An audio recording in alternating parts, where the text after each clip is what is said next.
Bismillahirrahmanirrahim. Nama saya Dini Widiawati. Di sini saya akan menyampaikan materi presentasi tentang reformasi birokrasi. Baik, untuk slide yang kedua di sini ada pengertian birokrasi. Birokrasi secara etimologis berasal dari kata bure yang berarti meja atau kantor, dan kata kratia atau kratien yang berarti pemerintah. Birokrasi berdasarkan definisi yang dikemukakan oleh beberapa ahli, di antaranya sini ada menurut Harold Lasky. Birokrasi menggambarkan keadaan rutin dalam administrasi, mengorbankan fleksibilitas terhadap aturan, keterlambatan dalam pengambilan keputusan, dan menolak usaha-usaha untuk bereksperimen. Sehingga birokrasi adalah ancaman bagi pemerintahan yang demokratis. Yang kedua, menurut Yahya Muhaimin, mengartikan birokrasi sebagai keseluruhan aparat pemerintah, sipil maupun militer, yang melakukan tugas membantu pemerintah dan menerima gaji dari pemerintah karena statusnya itu. Yang ketiga ada menurut Karl Marx, birokrasi adalah alat kelas yang berkuasa, yaitu kaum borjuis dan kapitalis, untuk mengeksploitasi kaum proleter. Birokrasi adalah parasit yang eksistensinya menempel pada kelas yang berkuasa dan dipergunakan untuk menghisap kelas proleter. Untuk slide selanjutnya di sini ada makna birokrasi. Meskipun secara umum sudah ada penjelasan atau definisi tentang birokrasi, tetapi dalam khazanah ilmu pengetahuan, perbedaan pendapat dan pandangan sangat dihargai. Demikian juga dengan perbedaan pandangan tentang birokrasi. Ada beberapa tokoh atau ahli yang memandang birokrasi secara positif, ada juga yang memandang secara negatif, tetapi ada juga yang melihatnya secara netral atau value free. Yang pertama, makna positif. Birokrasi yang bermakna positif diartikan sebagai birokrasi legal, rasional, yang bekerja secara efisien dan efektif. Birokrasi tercipta karena kebutuhan akan adanya penghubung antara negara dan masyarakat untuk mengejawantahkan kebijakan-kebijakan negara. Artinya, birokrasi dibutuhkan baik oleh negara maupun oleh rakyat. Tokoh pendukung makna ini adalah Max Weber dan Hegel. Yang kedua, makna negatif. Maksudnya, birokrasi yang bermakna negatif diartikan sebagai birokrasi yang penuh dengan patologi atau penyakit. Organisasi tambun, boros, tidak efisien dan tidak efektif, korupsi, dan lain sebagainya. Birokrasi adalah alat penindas atau penghisap bagi kaum yang miskin atau lemah dan hanya membela kepentingan orang kaya. Artinya, birokrasi hanya menguntungkan kelompok orang kaya atau yang berkuasa saja. Tokoh pendukung makna ini adalah Karl Marx dan Harold Lasky. Yang ketiga, makna netral atau value free.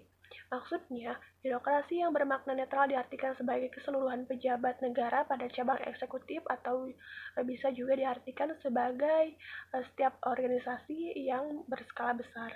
Selanjutnya ada pengertian dari reformasi birokrasi. Terkait dengan usaha pemerintah dalam memperbaiki birokrasi yang akhirnya disebut sebagai reformasi birokrasi, sehingga terdapat beberapa definisi tentang reformasi birokrasi dengan pengertian yang berbeda-beda pula.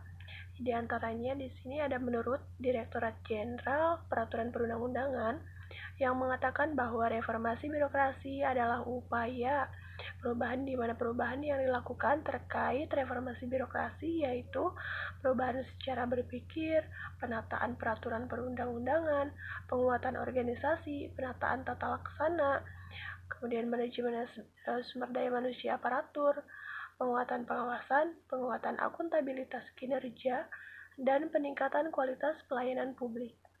Sedangkan menurut Sudarmayanti mengatakan bahwa reformasi birokrasi merupakan upaya pemerintah untuk meningkatkan kinerja melalui berbagai cara dengan tujuan efektivitas, efisien, dan akuntabilitas.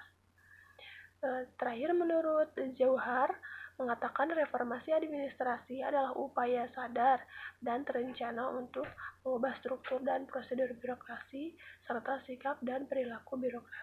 Menurut Sudarmayanti, terkait di mana reformasi birokrasi itu mencakup beberapa perubahan, yaitu 1. Perubahan cara berpikir, pola pikir, pola sikap, dan pola tindak.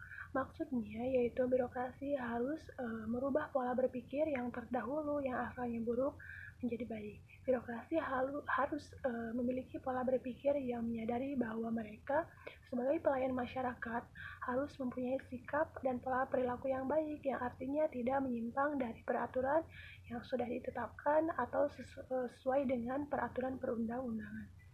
Yang kedua, perubahan menguasai menjadi pelayan.